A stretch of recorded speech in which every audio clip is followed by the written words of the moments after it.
Hello, Whitefish. Today we're talking about winning, starting with the winners of our Micah Matters t-shirts. Plenty of you entered. Now it's time to pick the winner. Oh, I guess you're supposed to put them in your hat after you take your hat off, aren't you? One sec. Oh. Nikki Waller, Lindsay Jane, Wonder Woman MT. Speaking of winners, our next guest is Madyson Rigg, winner of this year's Miss Montana, and she will be competing in the coveted Miss USA pageant on September 29th. And that winner goes on to compete for Miss Universe. Holy smokes, what planet do they do that on? Montana is yet to win the Miss USA title, but after this inspiring and surprising interview, my money is squarely on Madyson. This fourth-generation Montanan already has an impressive resume beyond the crown, having worked with Leadership Flathead, Logan Health, and currently the Glacier Institute. What surprised me the most about Madyson's journey to the crown was not her focus on winning, but her genuine desire to help see all of her competitors do their best. This is the kind of humility we sure could use more of in the world, and regardless if she wins or not, she is someone we can all be proud will represent all of Montana at this prestigious event. Today's episode is brought to you by Thrivers Coffee. Thrivers Coffee is an organic, fair trade blend roasted right here in Whitefish, Montana, with all profits going to combat human trafficking. Visit thriverscoffee.com to order your coffee and make a difference in the fight against human trafficking. Maddie, thank you so much for being here today on my 10th episode of Hello Whitefish. Yay! This is great. I am wildly fascinated by what people are passionate about, and especially in the passions that lead people to like something super victorious. Mm-hmm. What kickstarted your pursuit of the crown to become Miss Montana? That's such a good question. I think it's funny. I've been thinking about this a lot lately. It's funny because it seems like the stories about people's victorious paths and their passions, you know, maybe from a naive standpoint, you want to think, well, they've just always been successful, or they kind of landed into it naturally. But I've come to find, at least true for myself, that usually I end up in my next like big pursuit because of some type of a failure, something that didn't go right. So I actually got into pageants my junior year of high school. I had gotten cut from the volleyball team, and it was a tragic end to something I was really passionate about, that I'd worked for, trained for years. I've been playing volleyball since I was in like 4th grade at St. Matt's, and devastated to not be on the team with all of my friends. And I cried about it for the next couple of days because, you know, you're a 16, 17-year-old girl. You're going to cry for a little while when you don't get the thing that you want. And I coincidentally just happened to get an automated mailer to my house, a bulk mail about the Miss Montana Teen USA pageant. And I was not the type of girl that competed in pageants. I didn't know how to curl my hair or walk in heels or put makeup on. None of that was my thing, but something just kept, I don't know, drawing me in about it. So I decided to just go for it. And if it wasn't going to go well, I just wasn't going to tell any of my friends. I was like, no one will ever know. I'll just like go, I'll try it out. And if it goes well, then great. They've like found a new thing to be into. And if it doesn't, like, okay, it was just something to do for a weekend. I ended up placing 4th runner-up my first year and was absolutely in love with the pageant world. I found a place where I could share my voice and share my story and have, just have a microphone and have a place to express myself and talk about issues that were important to me. And most importantly, you know, meeting other young women who had similar ideas and ambitions in their life was really impactful for me. So I was hooked right away. Interesting. So, I mean, it's a competition, but was there like a good amount of camaraderie that you found? Did you find it was like a supportive environment where you're just like very welcoming and all this like conglomerations of ideas and stuff? Yeah, it is. It is like that. I think, you know, I've spent a little bit of time recently in my job at the Glacier Institute. I'm helping to organize our 50-mile ultra marathon run. And so I've spent a little bit of time in the race community, which is not a community that I'm naturally part of. I'm not a big runner. But it's kind of a similar sort of feeling. Like you're all pursuing something that you really enjoy, and everyone's like keenly aware of the fact that there's only like really one person who's gonna like win the big award. But doing the race, going through the competition, putting yourself out there, trusting that you've like prepared and that you're ready and that you can do it, is a really similar feeling, I think. So yeah, there's a lot of camaraderie, especially in Montana. I think it's really unique to be doing pageants here. It's not a common pursuit, I would say. So the women that you meet they're some of the most special people around the state, I think. That's so amazing. So you grew up going to St. Matthew's in Kalispell. It's interesting because I grew up going to St. Charles. Okay. So I understand like the Catholic lifestyle. Yeah. It's very conservative. It is. So how did that influence you going into pageantry? Did like your school upbringing have any influence, or was there any pushback? Because it's like pretty conservative. Or was your community like, go for it, that's awesome? You know what's so funny? Literally on the drive up here, I was on the phone with the principal at St. Matt's. Oh, no way. Yeah, I've been talking about them quite a bit lately. They're a pretty important part of who I am as a person. And I think, I guess to rewind just a step, sure. I'm actually not Catholic. My family isn't Catholic. I'm not Catholic anymore either, so we're on the same page. Nobody tell. Yeah, don't call right. the Pope. Nope. He's pretty cool though. I like the Pope. Yeah, I do like the Pope. Yeah. But yeah, St. Matt's was the right fit for us because my mom was a nurse at the hospital and my dad does construction. And at the time when we were young and kind of entering school for the first time, I have a younger sister. She's 2 years younger than me. We needed something that was nearby, that had a daycare in association with the school, and that could kind of hold on to us if my dad was down the Swan and my mom's at the hospital. There had to be kind of an in-between childcare element to our schooling plan. So we started there and just fell in love with the community and the teachers, the staff. At the time, Gene Boyle was our president, and he's such an iconic figure in the Flathead community. And it was just a great place to grow up. Everyone was, always looking out for each other. The fact that we weren't Catholic didn't necessarily like stand out to anybody. We were all just kids at school, and oh, that's great. Yeah. But I guess to answer your actual question, no, I don't think that anybody gave me any pushback necessarily. By the time I was in high school, I wasn't going to like church anymore. So nobody was like necessarily in my sphere to have to give me pushback. But I will say, I think there's a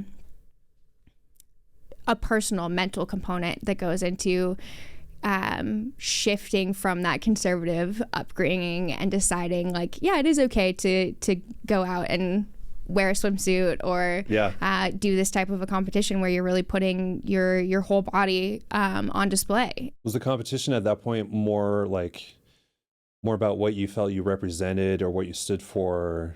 Yeah. So I imagine it's changed a lot over the years. Yeah. And actually the swimsuit portion has changed in the teen competition already. So when I was competing, we did do a swimsuit portion back in 2014, and in 2016 they actually changed, and so now the teens in the USA system compete in activewear instead of swimwear. So they get a little bit more modesty, and I think that's a majorly important move. And I'm very happy that the system decided to go in that direction. But I think for me still, like, the swimsuit competition is a big challenge, and it's a big way for me to really check off that I'm ready to put my whole self into this thing. And if I can get past like the mental hurdle of this challenge and letting myself be open to judgment, to other people's opinions, it's really freeing in a really interesting way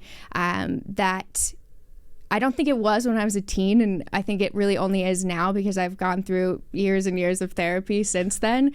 But yeah, now it's just an opportunity for me to do something that's scary and to be proud of that. Is there a certain level of artistry that goes into deciding, for lack of a better word, how you want to sculpt your physique, present yourself in that sort of way? Yeah, definitely. There's obviously a lot of things you can do to physically change and shape your body, and people have different preferences for how they want to look. And so, yeah, there is a big opportunity to choose a training method and a system to shape your body in the way that you want it to be. So for some people, there's some really incredibly athletic women who compete in this system and who are college athletes, Division I athletes, who look like they live in a weight room and they feel strong and beautiful and courageous that way. And I've gone with more of like a Pilates, more like feminine sort of physique style, because that's more of who I am. If I could not work out ever, I would love to do that. So I like to keep my workouts to things that I actually enjoy doing, which I think is like shockingly, which everyone, and I'm sure you've heard it, all of us have heard it a million times, like the best workout system is the one that you enjoy doing and the one that you'll actually follow through and put consistency into. So for me, yeah, that's been like a Pilates sort of bar, really high reps, lower weight system. Yep. And those just super like, reps. Yeah, or those super sets. Yeah, they're killer. Yeah. Yeah.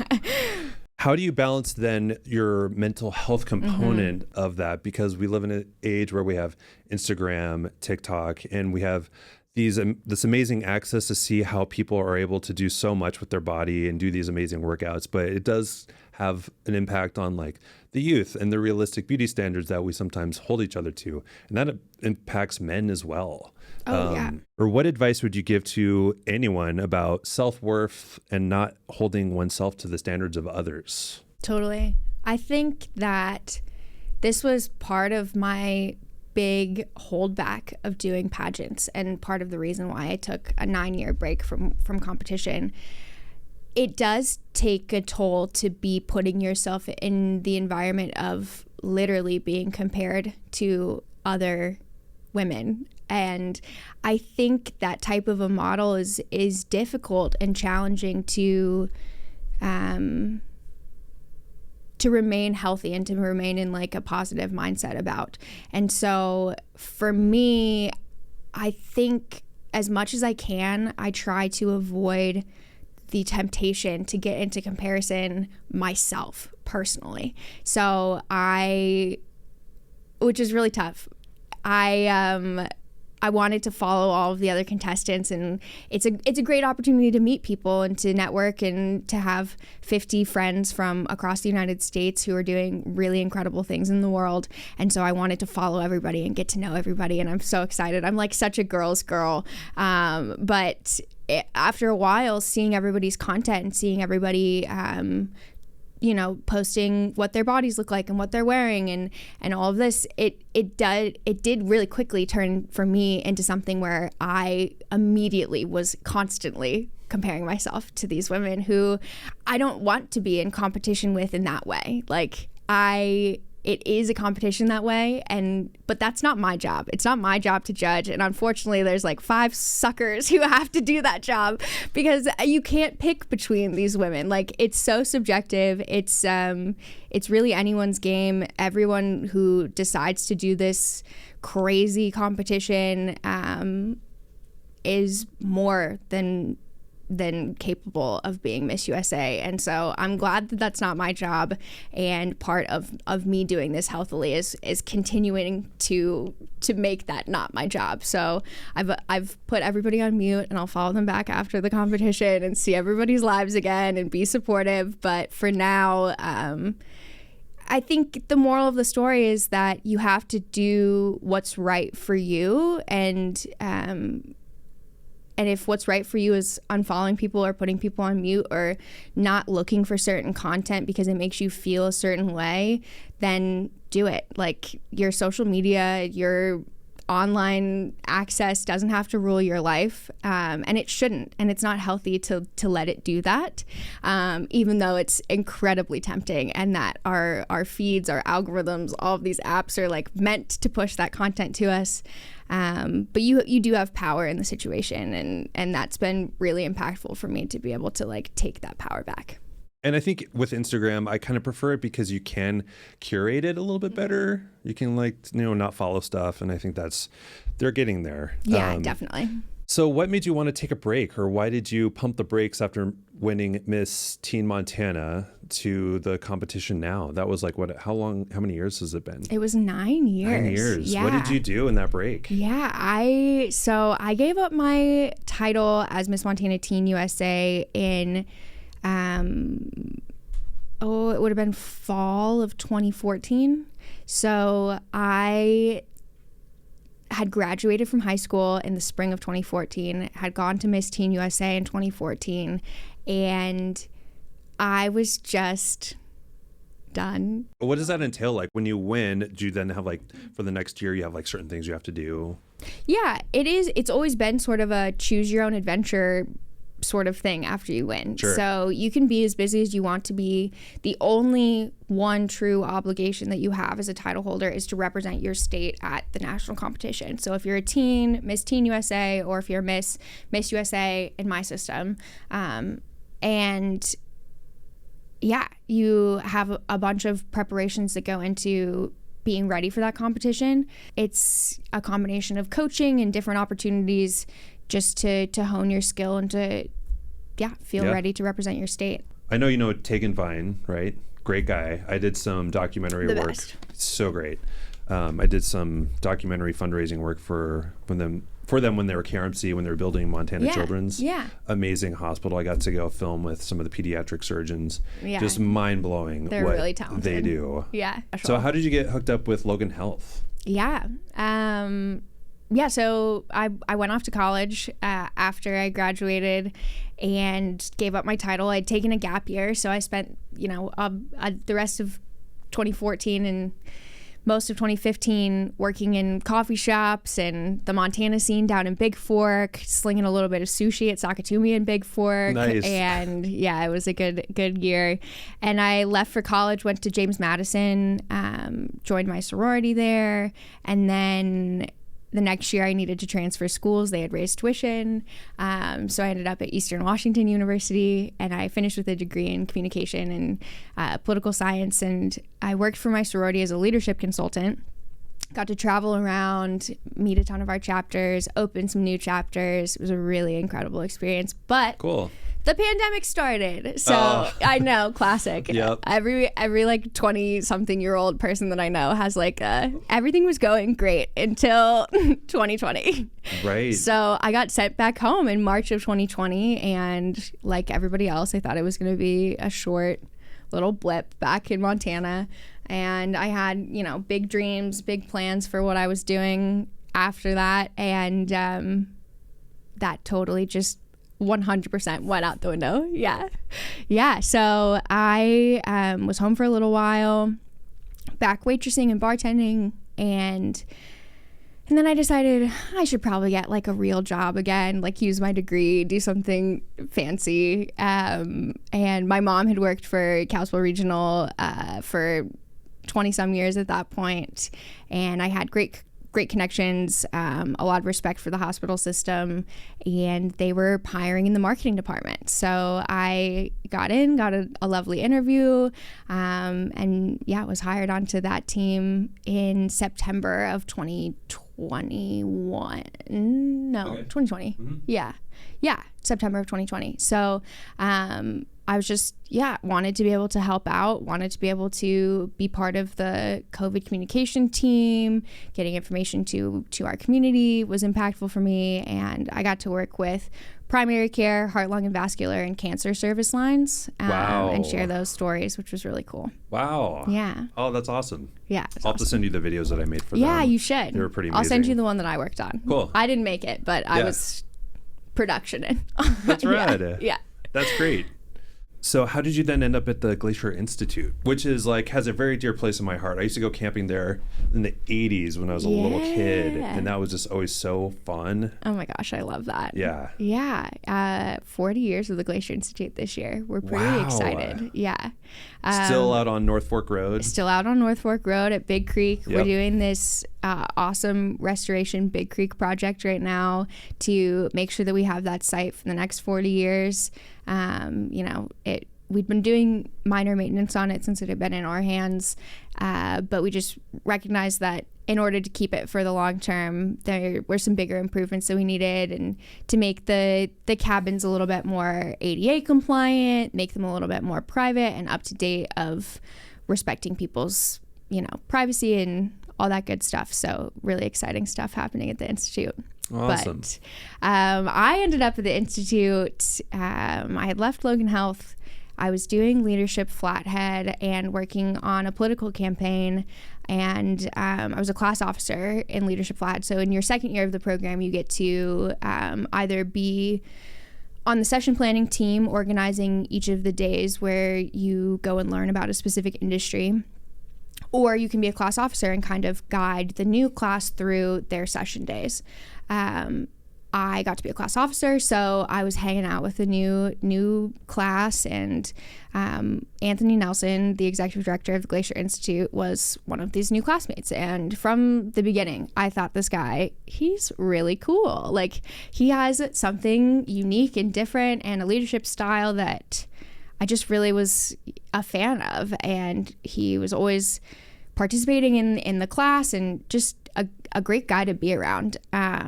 And so, I was like, well, cool. I also went to Big Creek growing up and had fond memories of the Institute. So I was like, that's awesome. I'm so glad that they have a leader who's doing something cool and is a good guy. Like, yay, happy. Yeah. Awesome. The campaign ends, and we had our last session day in December, and we were at Bias Brewing after hours. Anthony sitting at the table across from me. We're all kind of talking around, having beers, and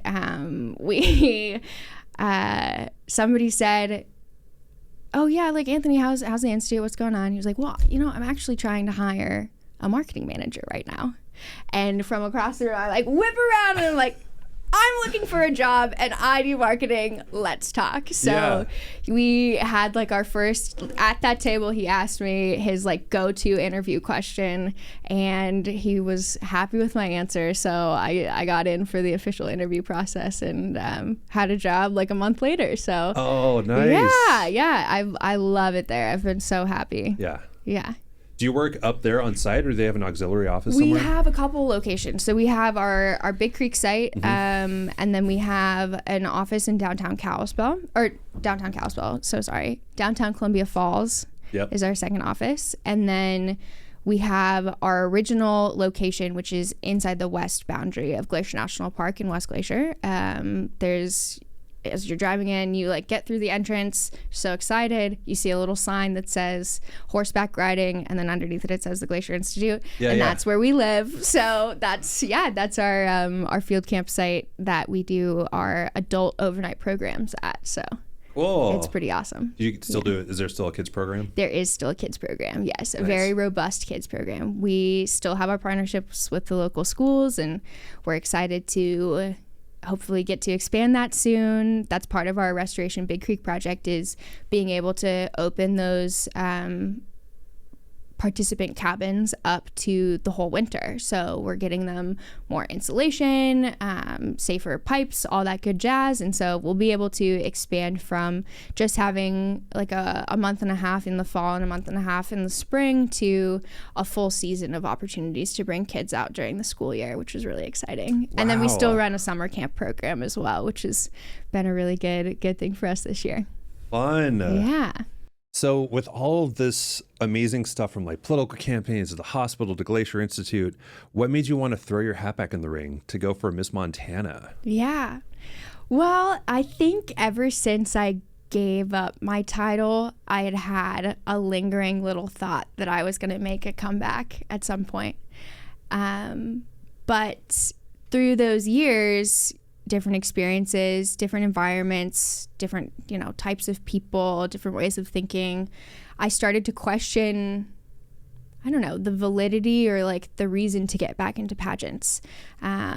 And I wasn't sure if the messaging was right, if I really wanted to be part of a system that, at least in the surface level or the way it's perceived by most people, as superficial and bad for women, all of those things. A I was little like, objectification. yeah, exactly. I'm like, I don't know. Yeah. I watched the way that competing as teens and not having the right support systems and boundaries and safeguards for us as young girls, some of us not even 18 yet, most of us not 18 yet, impacted people's body image, their eating disorder diagnoses, their mental health long-term, my mental health long-term. And then when I joined the sorority and I saw it again, like eating disorders are so rampant, and it's hard to escape the reality of that when you're living with 30 different girls in one house and sharing a bathroom and a kitchen, and you get to kind of have mealtime with everyone. Like, all of these little pieces became more and more obvious to me, and I wasn't certain that I wanted to get back into a world that just realistically can make those things worse for people if they aren't set up with the right support systems. And so I don't know, I finally just came down to this decision of like, do I believe at a deep level that you can make change within a system? Do I think that by engaging in conversations while I hold a title can change the way that we perceive these things, the way that the conversation is shaped around this, I don't know, this whole topic? And I think I realized I would regret it if I didn't put myself back out there. I wanted to prove to myself that I could do it again.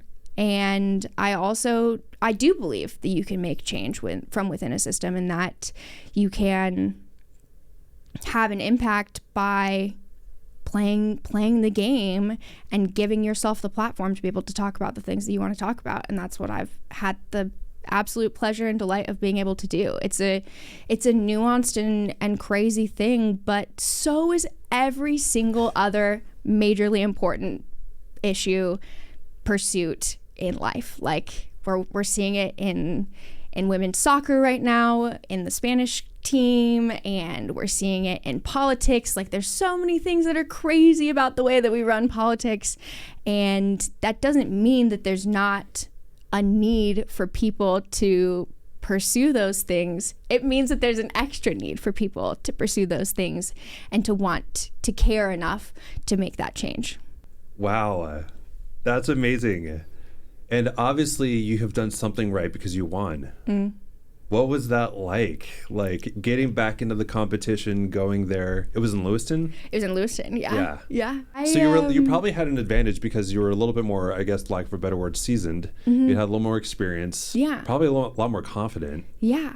I think everybody has their thing getting into the competition. I think everybody has their own little advantage, and it's just being themselves.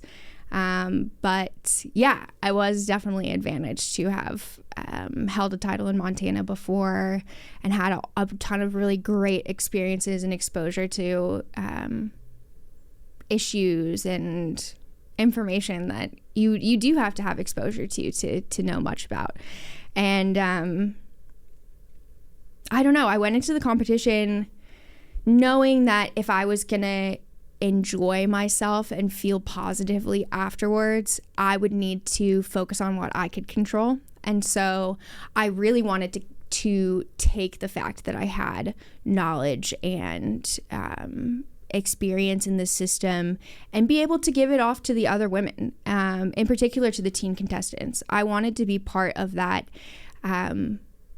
support system that I really wanted and needed as a teen, and being able to feed these women important truths about the reality of like, there's only going to be one winner, but it's a huge, massive accomplishment to be doing this anyway.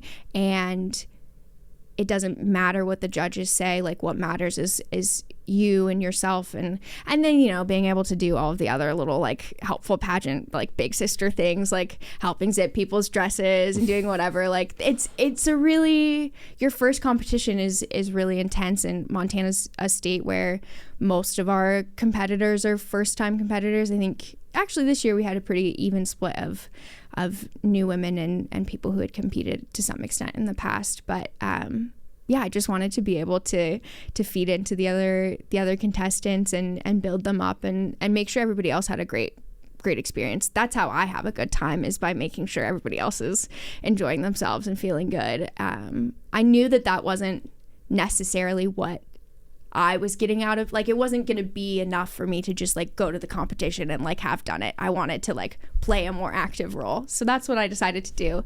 And we get down to the awards portion, which is like the last thing in the show. We've done our prelim show, we've done our finals, we've got through the top 10 to the top 5, and now we've like done our onstage questions, and it's time to give out the awards. And I'm in the top 5. I'm feeling okay. I'm like, I don't know. We'll see what happens. I'm happy to be here. And they're going to start with the Spirit Award, which is chosen by the staff and volunteers of the pageant, who are also, like, some of them are people who were volunteering back when I was competing as a teen, and it was just great to see them again. And we have a new director this year, so I wanted to make sure things went smoothly for her. And I was just like, just cheering everybody on. Like I said, big girl's girl. I'm happy to just like make sure everything's going well and supporting everyone. And that's great. Yeah, so I get the Spirit Award, and I'm like, oh, that's so nice. Like, thank you guys. That's really sweet. I'm glad that that it meant something to you and that you picked me for this. And then they called the People's Choice Award, which was voted on by the public. I had a ton of friends, Leadership Flathead, the campaign, everybody else. The Logan Health team, I mean, it got sent to everyone, and I win the People's Choice Award. And I'm like, my community, that's so sweet. Like, I love these people. It's such an honor to like have everybody like want to support me. That's great. Happy. And then they call the Congeniality Award, which is chosen by the fellow contestants. And I'm like, well, you know, that's great. Like, I had picked somebody exactly. Right now. I'm like, I had picked somebody else. I'm like, oh, she's gonna get it. Like, she's so sweet. I'm so happy. And then they call my name, and I'm like, no, another one. You guys, what? And at this point, I'm just like, okay, I'm either like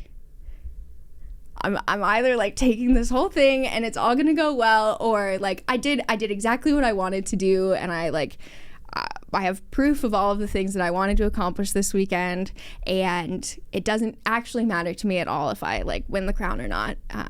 But spoiler alert, won. I did get it. So Grand slam. Yeah, it Wow. was. And the next week I was like sobbing every 30 minutes because it was just like me, like, you guys, like I'm honored, I'm shocked, I'm so happy to be recognized for all of these things, but like, me, are you kidding? Like, do you guys even know me? Like, what's going on? Like, it was just that makes me choked up. Yeah, it was really a special weekend. And I've said it 100 times, and I'll say it 100 more. There's no reason why anyone else couldn't have won this title who would have done a phenomenal job this year.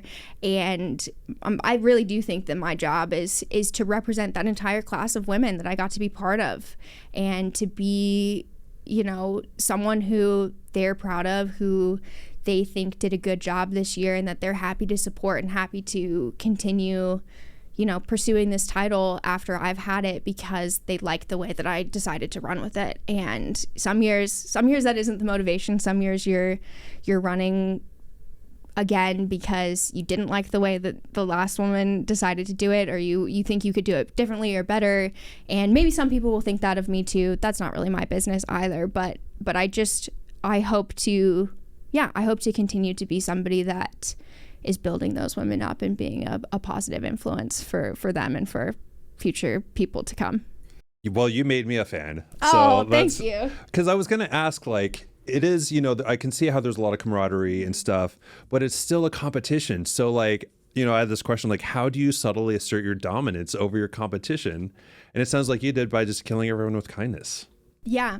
But like authentically, though. Yeah. In a very, like, sincere way. Yeah, for sure. When I read that question, I got a little chuckle because, yeah, it's definitely not like a dominance thing for me necessarily. Like, I think if you go in with that mentality, if you go in trying to like prove that you're the perfect person in like an aggressive way, or not even that, not that you're the perfect person, but if you're trying to prove that you're better than other people, it doesn't come across as somebody that I would be proud of. That's not the person that I like to be. I don't like to feel like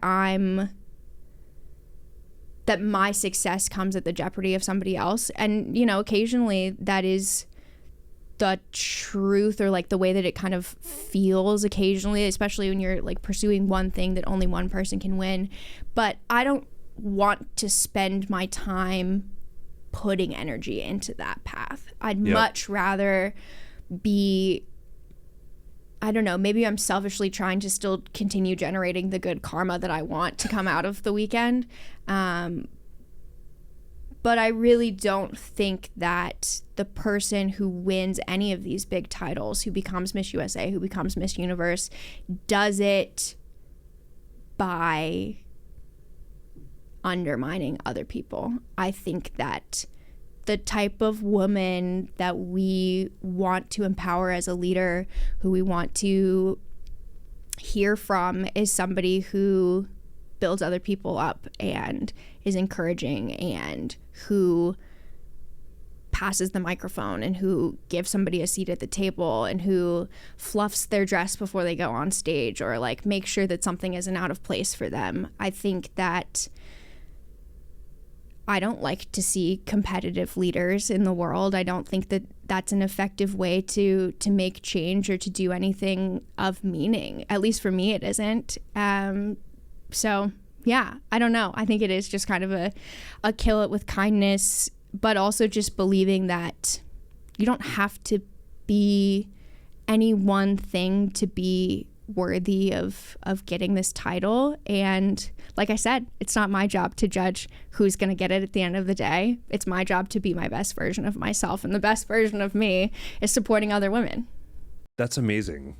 So what do you think in this day and age, in a time that is just so divided in our country, and like we were talking about earlier, we're starting to feel it a little bit in our own states. Yeah. What do you think this world needs, or this country needs, as far as like a next generation of leaders? And I feel like we are starting, I personally think we do need more women leaders in the world, especially in our country. And I think we're starting to get there. Yeah, I do too. What do you think is like the next generation of leaders? Like, what kind of qualities do we need? I feel like we definitely need a lot more empathy, understanding that the people that we don't understand are the people we need to care for the most in certain ways. Yeah, absolutely. That's so true. I think that the leaders that we need right now are able to connect with people who, I think that like the thing that concerns me about the political world at the moment, and I think, I don't know, it's definitely the political science minor in me, but I think that the way that our politics world, it just spirals out into a larger impact into our country, our communities. And it feels like that's kind of like a starting point, at least for me, because I think that's just my vision on leadership. It comes from the top down. And if the people who are supposed to be in charge aren't able to treat each other with kindness and empathy, then why is there any incentive for the people who are following them to do that? So yes, totally agree. I think empathy, kindness, understanding that the people we don't agree with are important and maybe need our kindness more than anybody is so true. I also think we're not seeing a huge swath of the population get involved in any of these conversations, whether that's like they don't feel like they have anything to add to the conversation. They've been made to feel like there isn't a place for them to have a say in the way that their country or community looks, is maybe part of it. I think that there's also just a major amount of like apathy, of not believing that there's any way that change is possible.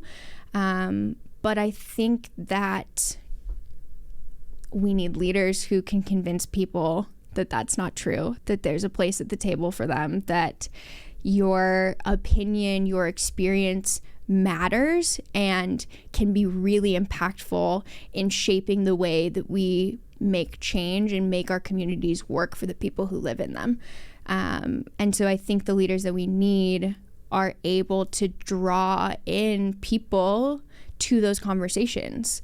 And I think that that's a tall order, but I think there's definitely some upcoming voices that can do that, I think.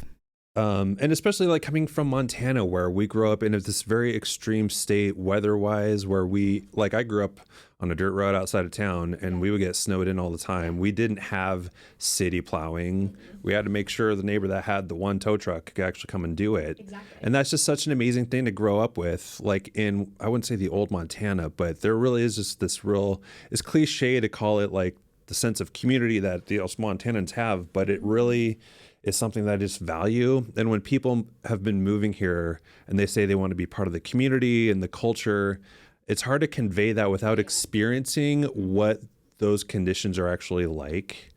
So I'm wondering how do we convey that, especially as Montana grows, as we get people coming from all over who have their own ideals and perspectives.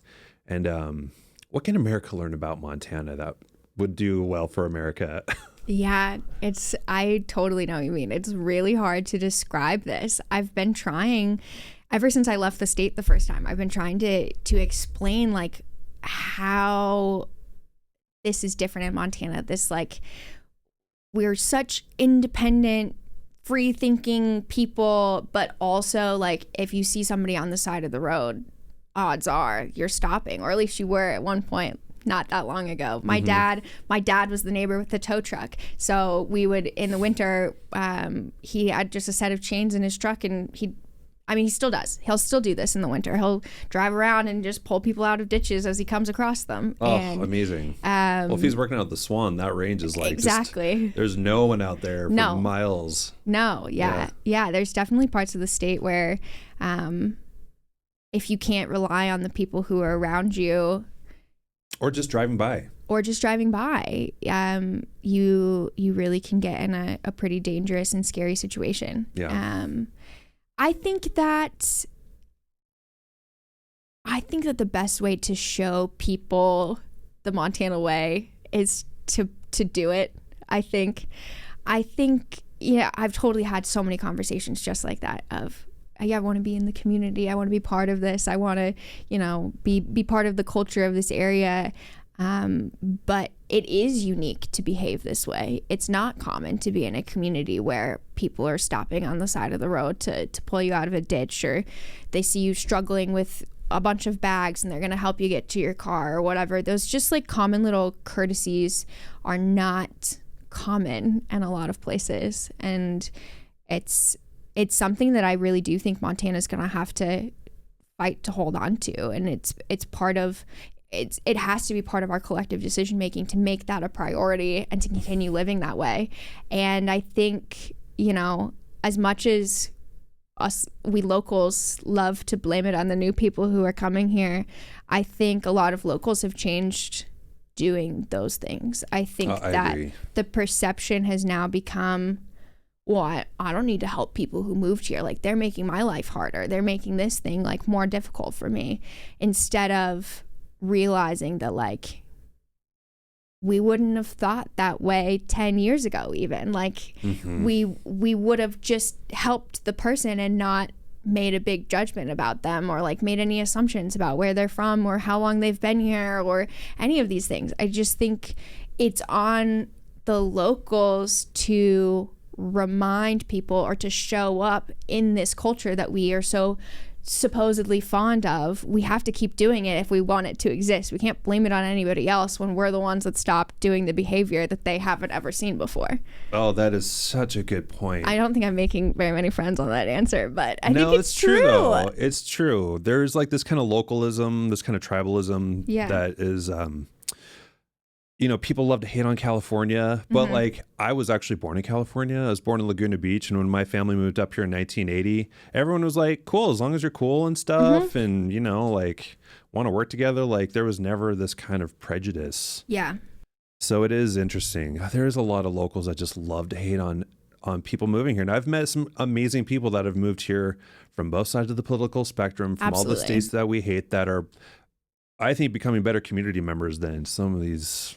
I think so locals. too. Yeah, I think so too. But people are burnt out. I get it. Yeah, I definitely get it. There really are like some really massive issues that are facing our communities, and like being able to find housing, being able to get your kids in childcare. I think, there's a lot of things that it is easy to think and want to blame someone, and to the obvious person being the new people here. Like this wasn't an issue until you all came, but the experts would say that this was an issue that was on the horizon for a while, and it got sped up a little bit, but we all were kind of aware this was happening and this was coming, and we whether that's a faulty leadership or wanting to deny the fact that Montana was ever going to change. I don't know. I think you hear lots of different ideas of why some of these things have become massive, glaring issues with no immediate or quick solutions. So. And it's so hard to predict if we would have even been able to get ahead of it in the first place. Yeah. Yeah, it would. I mean, thinking back, I can't imagine like a lot of different changes. I know. I went to an economic report update through the Chamber of Commerce in July, and we were kind of talking about like there was points in like right before the recession where we had a decent amount of houses, or like right after the recession, there was like a decent amount of houses to the amount of people that lived here, and plenty of room to move around. People could do whatever they needed. And then it just like slowly kept moving in the wrong direction, or moving into a situation where people were going to end up unhoused or out of the housing market for some reason or the other. And yeah, there's a lot of, I can't necessarily envision, like we weren't going to start a ton of big building projects during the middle of the recession when like nobody was paying for anything. Like I can't really imagine where the like easy point to change anything was. So yeah, who knows if we would have been able to make an impact, or if our attempts would have been more harmful than they were good. I mean, nobody can really go back and say that, but I have a lot of empathy for the fact that like people are struggling, and that living here right now is really difficult. 100%. And when I've definitely heard stories from multiple people where, people that move in with a lot of wealth, they buy their really nice house on the lake, and then they realize that Whitefish is a great place to have your real estate portfolio. And I've heard stories from realtors where there's individuals that end up buying upwards of 25 rental properties in Whitefish just to do for short-term rentals because it's so much money they can make. Yeah. It's like you can't really stop those people from doing that. That's what makes that mentality of people being so upset valid. Yeah, it's totally. Like that seems incredibly unfair. Yeah, it does seem really unfair. And that's 25 homes that are just not going to be able to be owned by any family. By any family. Yeah, by 25 families. Yeah.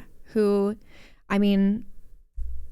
so it is heartbreaking. It is heartbreaking. It's really difficult. Yeah, I was at the meeting on Thursday for the future planning, the 20-year planning, the 2045 future planning, whatever it was, the law that was passed that mandates that all the cities have to have this 20-year plan.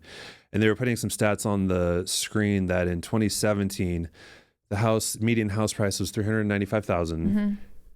Last year, it was $1.38 million, $1 million increase in median house price. It's insane. Where the income in the same time was 40,000 and now it's 60,000. So it's only gone up 20,000. Yeah.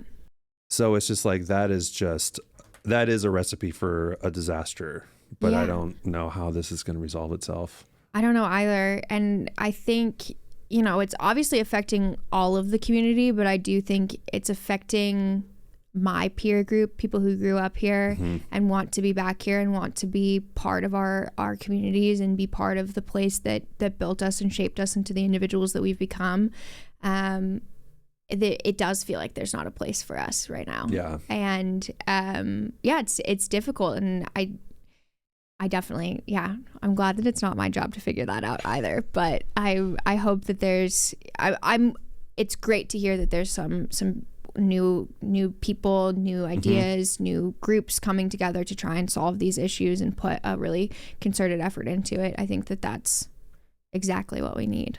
I agree. I'm pretty excited for, again, some of these newcomers like Daniel Sitter, who's the head of Housing Whitefish, just moved here last year, doing some great stuff. And I think his wife works at Glacier National Park. I don't know if you know them. I think she's with administration somewhere. Oh, awesome. But it's cool. It's like, I do see these great people moving here that we do need help.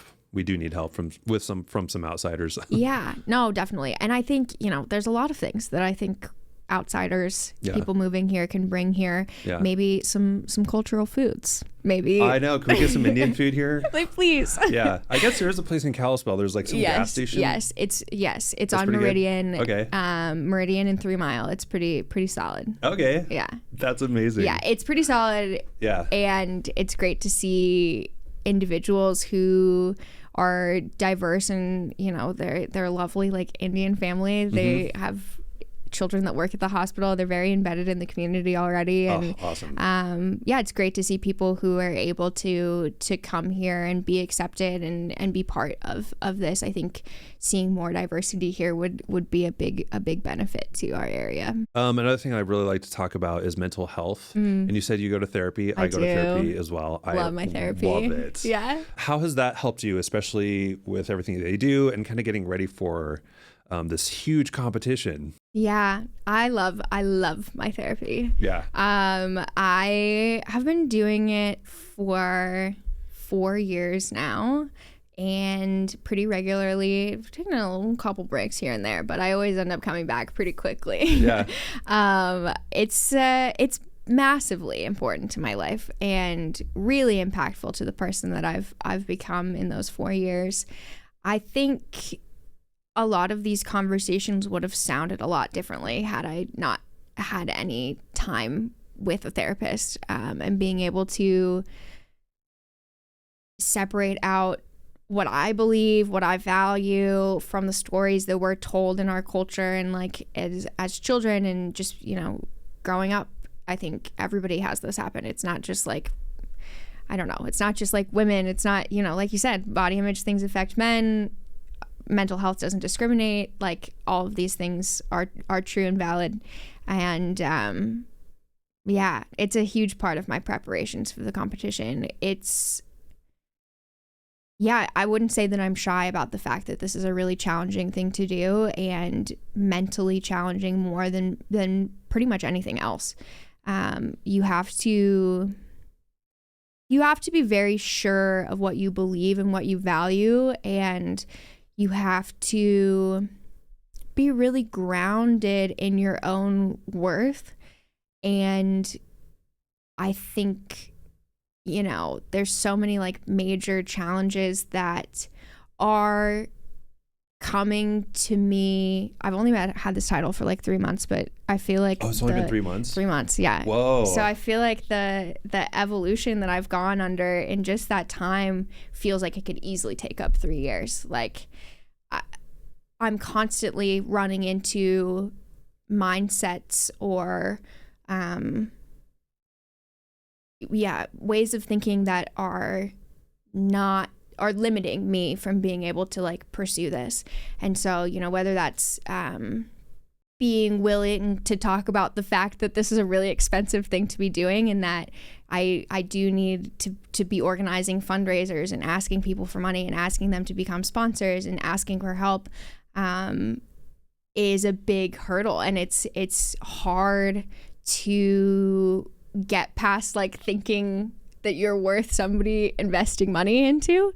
And I think that's like such a valuable lesson to learn. And especially if I see a future in politics for myself, like that's a key part of running for office is raising money. So it's very cool to be able to like hit an issue in the pageant prep and be like totally like sidelined by it, and then go in to see my therapist and we'll start talking it out and hashing it out and getting into like the deeper reasons of like why this is so difficult for me and like what the big challenge is. Give myself like so much grace and love. Like I'm making it sound really like speedy, but like there's a lot of like crying and like soothing my inner child and like talking through all of these we do a lot of like IFS work, which I love. I'm like so into it. Which one's IFS? It's internal family systems. Okay. It's like the concept that we all have various parts that make us up, and these parts emerge through different circumstances to keep us safe or protect us in some way.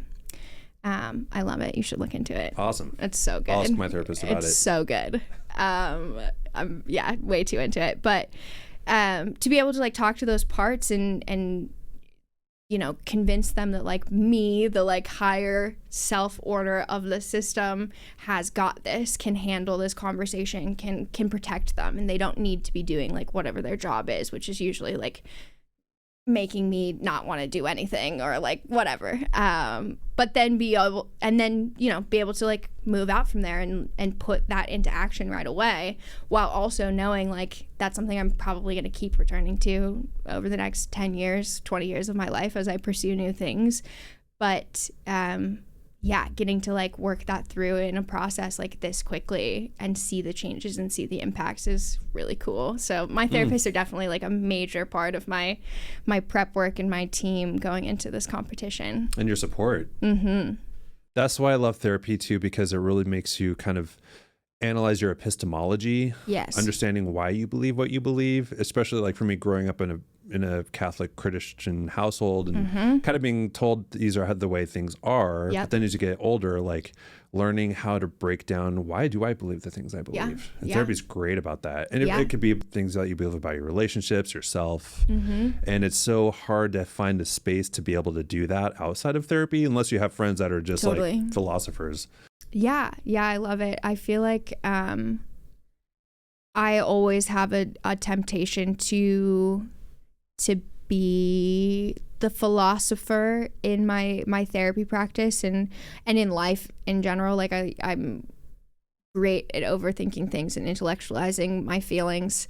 And so honestly, like the big key part of going to therapy is like having somebody accountably making me like actually like what was that? Did your voice crack there? Like maybe we should take a second so you can actually feel what's going on there instead of like thinking yourself into a little loop about it and putting a nice bow on it. Like maybe you should just feel it. Like I don't want to, but it's great because I really it's a major project in my life to not be running away from the things that I'm feeling and to like feel them now, let them pass, and then not have to deal with them down the road.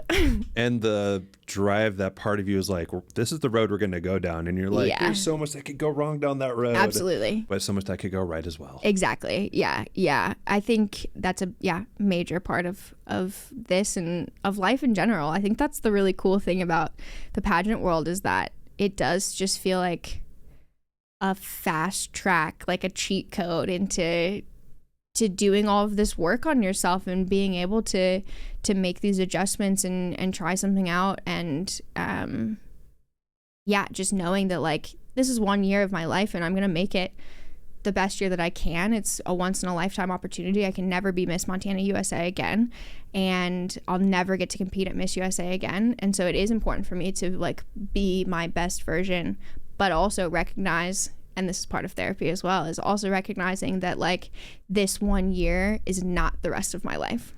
Like I have so much more that will come from this, and it helps keep all of the work and the pressure under perspective, that the only reward that I can get from this, it's easy to be tempted into thinking, is becoming Miss USA, but that is not true. It's not true. There are so many rewards. There's rewards that I could never even dream of. There's like big things coming, I'm sure of it, but it's really easy, like while you're pursuing one specific thing, to like get so tunnel visioned into it. And it's great to have somebody who's making sure that I'm not getting trapped into those mindsets. Oh, that's so true. That's one thing I've definitely learned. Because how old are you? I'm 27. 27? Oh, see, that's what's so great. It's like... I know. I'm so lucky to be doing this already. That's such a great mindset because, you know, so many people traditionally just get stuck into going to college. What's your career going to be? How much money do you need to make over the 20-year span of your career so then you can try at 60? But it's like, for me, like, I've been able to... Maybe because I didn't plan accordingly, but like I've been able to do so many different things that are just so much more enriching in your life. Yeah. Like you don't have to do one thing. Like one thing will just enrich and open up so many other paths for you as you move forward. Yeah. And I'm sure like a competition like this just can like potentially open up. I mean, it sounds like it's just opened up so many. Yeah. Well, it doesn't sound like the competitions open up the doors for you. It sounds like you've opened those doors for yourself. But this is just kind of a way to give yourself a bigger platform, a bigger stage. Yeah, exactly. And it's fun to perform.